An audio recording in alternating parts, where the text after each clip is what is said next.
I'm going to make this little video for those of you who might be confused by the Nautilus or feel that you're hyperextending your back. If you tend to be in lordosis already, if you have sway back, and if your thighs kind of roll in, if you have really heavily developed thighs and tend to have a short psoas and have a blood back pain because you have sway back, you really want to focus on your Nautilus here in the front.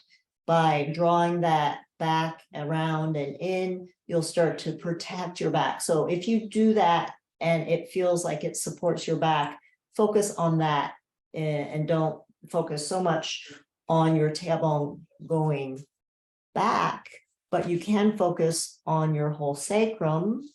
Can you see that? Like your sacrum maybe pulling away. So it's not compressing your back, that you have to do something to send it back.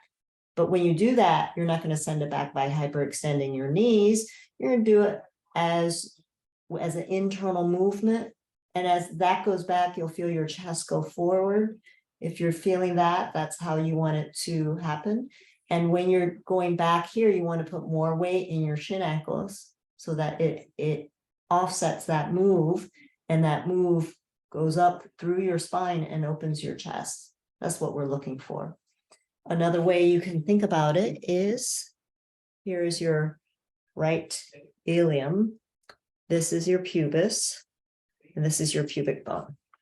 So when you're doing the Nautilus, if you're moving the pubic bone in that Nautilus movement, this is going to go back a little bit.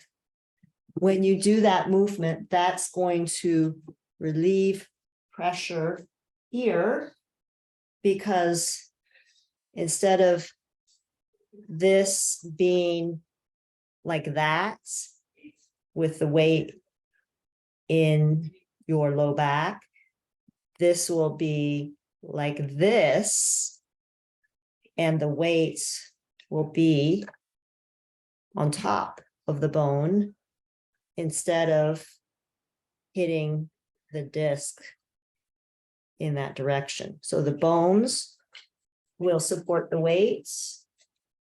We're looking to get the sacrum in position so it could support the weight of the spine the way it was intended. When you have sway back, your sacrum is a little bit too much like that. And so the whole cue of maybe stretching your back pelvic floor is really not about just sending the tailbone back, but really taking all of this back.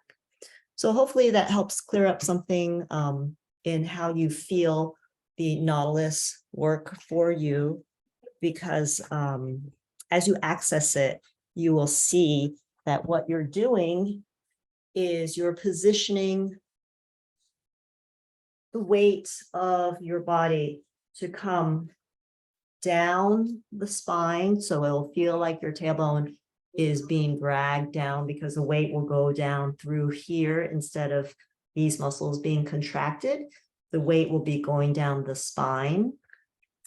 And then as you have the Nautilus going this way, the Nautilus going this way, you'll redirect energy, but the weight pressure back up the front of the spine. So it'll be going down the back, but really on the bone itself. And then as this goes this way, it's going to direct the weight that goes down will be redirected through the pelvis, back up through the front of the spine to come up and be able to connect to the weight of the head. So that whole column of support in the front surface of your spine will be activated. And that activation is what you can enliven and where you can stand. Instead of standing in your back or standing, for some people, in their back, you're actually standing here in yourself. Okay, hopefully that helps.